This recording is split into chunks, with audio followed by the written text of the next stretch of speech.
huge, monumental moments. First of all, Spider-Man No Way Home is out. It's out for most of the world. The people that don't get to watch it yet, I'm sorry. I truly am. Try to avoid everything you can until you can get to the theaters and watch it. Second, the Chaos Multiverse hit 20,000 subscribers yesterday. Thank you to each and every one of you along this journey. It's been a fast one, and I can't wait to see where this channel goes in the future. I want to give a massive spoiler alert right now. We will be discussing the post-credit scenes for Spider-Man No Way Home in this video. If you haven't had a chance to go watch it, you probably need to click off the video now. I want to give this hefty spoiler alert so nobody has a chance of getting spoiled by anything we are going to talk about. If you have had a chance to watch the movie and you want to talk about the post-credit scenes with me, we're going to break them down. Then stick around. Drop a like, everybody. Make sure you're subscribed to the channel with those notifications on. And here we go. 2 post-credit scenes, both of which I would say are super important. I remember in the past, we used to get one good post-credit scene, and then the other one was kind of, we didn't really care. Lately, that's not the case. They have been hot. The Eternals post-credit scenes were absolutely phenomenal. The Venom post-credit scene, phenomenal. And now we have Spider-Man No Way Home. We have 2 post-credit scenes. We're going to talk about both of them, and then we are also going to break them down in their entirety later when we actually get HD footage of these, so keep that in mind because there's probably stuff we're missing, but we're going to go over a broad, I guess you would say, synopsis of them. Okay, the first one, everybody knew it was going to happen. Tom Holland, Venom. It made sense. If you haven't seen Let There Be Carnage, spoiler alert, it's set up in the post-credit scene for Tom Holland, Eddie Brock, and Venom to come into the MCU. They came into the MCU. If you don't remember that, well, go find it and watch it.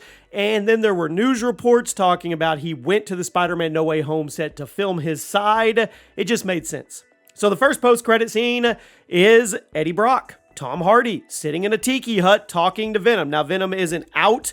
He's in him right now, symbiote mode, and they're just kind of talking back and forth, drinking a lot, and he's talking to the bartender. Basically, he's trying to get a history lesson on the MCU timeline so he can kind of gather himself and see what's going on.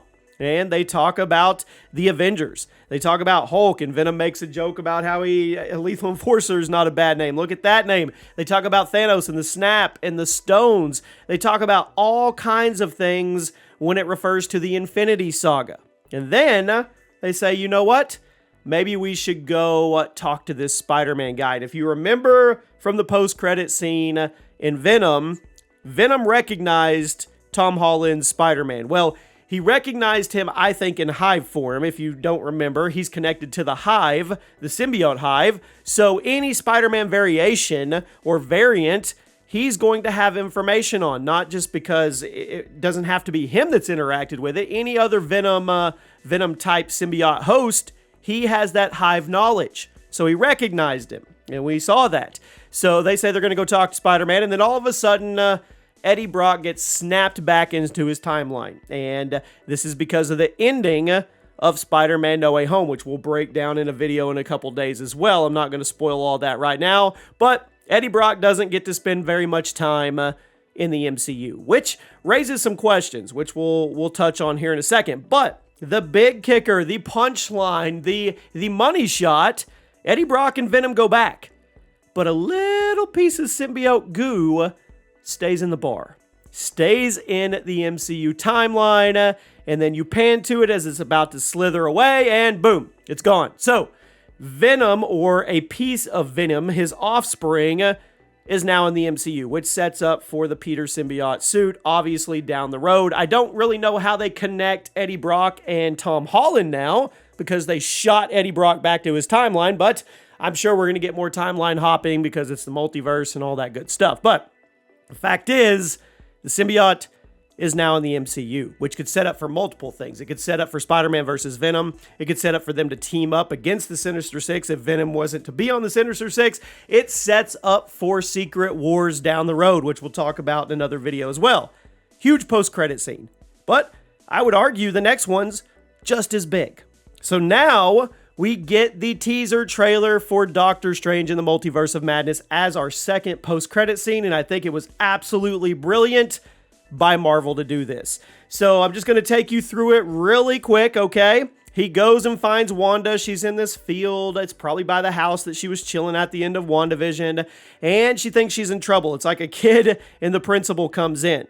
And she tells him, I made some mistakes, and he says, I'm not here about Westview. I don't care about that. What do you know about the multiverse? Obviously, he just got through all the things that happened with Spider-Man No Way Home, and he's trying to wrap his head around what the multiverse is and how he can actually put it all back together. He tells Wanda, I need your help. Now, the rumors are that Wanda's going to be a villain throughout some of this movie with a Mordo variant, so we'll see how that goes. So we then get a lot of cuts. America Chavez, Gargantos is in it, which we knew with the toy leak a couple weeks ago. There's a Mordo variant fighting. I truly feel that's a variant. Looks like a different Mordo. I don't know if we're going to have a good Mordo and a bad Mordo, but the word is, the plot leak is he's going to manipulate Wanda, so we'll see how that goes. Some more crazy Doctor Strange visual effects, and then the money shot. Who remembers What If? Who remembers Strange Supreme? Who remembers that dark, sad episode? Well, guess what, my friends? It is now confirmed. It is true. And we already knew What If was MCU canon, but it can also flip over to live action because we get our first look at Strange Supreme. And it's pretty blurry. I mean, obviously it's not high quality yet, but it looks like Benedict Cumberbatch did a fantastic job switching roles, switching personalities, and I don't know how big of a role Strange Supreme has in this movie, but this just blows the lid off of everything. And Strange Supreme says in his maniacal voice, things are getting out of hand.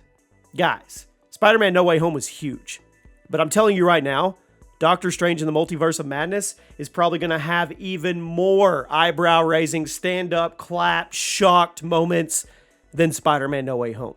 I mean, who knows what cameos we're going to get? We have the rumors of X-Men from the Foxverse coming in, Professor X. Who knows? Maybe Deadpool makes a cameo. It's going to be insane.